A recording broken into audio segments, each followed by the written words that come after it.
Hello বন্ধুরা, আসসালামু আলাইকুম। কেমন আছো? আজকে মিনি ব্লগে তোমাদের সাথে শেয়ার করছি। এখন রেডি হয়ে গেলাম, দেখতেই পেলে। তো এখন যাবার প্ল্যান রয়েছে একটু বাইরে, কিন্তু একটা দরকারি কাজে গিয়েছিলাম, কিন্তু সেই দরকারি কাজটা হলো না। তো তোমাদের সাথে আর বললাম না কি দরকারি কাজে গিয়েছিলাম। যদি কাজটা হতো তাহলে অবশ্যই শেয়ার করতাম। তো দেখো, রান্না পুজোয় দেখো কতটা সমস্ত ভিড়, লাইটিং, এখনো দুর্গাপুজোর ভালোভাবে প্যান্ডেলে তো তারপরে দেখতেই পেলে লাইটিং হয়নি, কিন্তু এই রান্না পুজোর জন্য ভালো ভালো লাইটিং হয়েছে। দোকানঘাটে সব লাইটিং দিয়েছে। পুজোর প্যান্ডেলে এখনো কমপ্লিট হয়নি, পুজোর প্যান্ডেলে এখনো কোনো লাইটিং হয়নি সেরকম।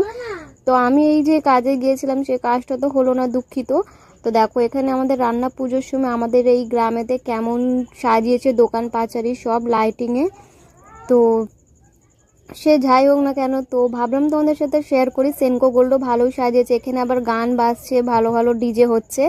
তো আমি সাউন্ডটাকে মিউট করলাম, কারণ দেখো আমার ভালো হেডফোন নেই, সেই জন্য আমি সাউন্ডটা দিতে পারলাম না। তো এখন এই যাচ্ছি।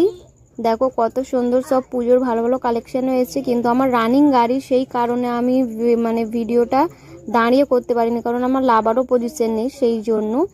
তো এখানে দেখো এইগুলো হচ্ছে সাজগোজের দোকান, প্রচুর ভিড় রয়েছে, পুজোর শপিং হচ্ছে সব। তো এই পুজোর শপিংই দেখো প্রচুর ভিড় আমাদের এখানে। এইটাই হচ্ছে আমাদের মেন বাজার। যখন আমাদের কিছু বেশি কেনাকাটা করতে লাগে আমরা এখানেই আসি।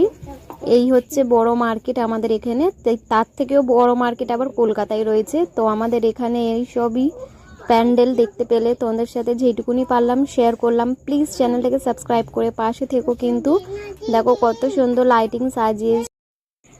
তো এখন এই কাজটা হলো না, এখন এই বাড়ি চলে যাচ্ছি। যদি ভালো লাগে প্লিজ চ্যানেলটাকে সাবস্ক্রাইব করে পাশে থেকো, কিন্তু অবশ্যই ভালো ভালো ভিডিও